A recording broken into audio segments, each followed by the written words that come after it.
السلام علیکم ورحمۃ اللہ وبرکاتہ۔ کسی کو مصیبت میں مبتلا دیکھ کر پڑھنے کی دعا۔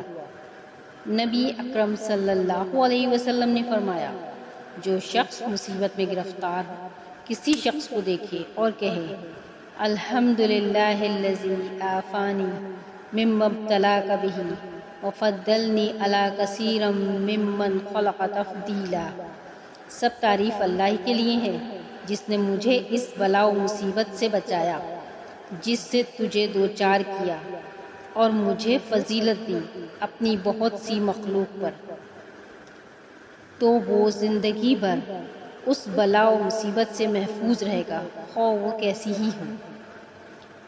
سنن ترمذی حدیث نمبر 3431۔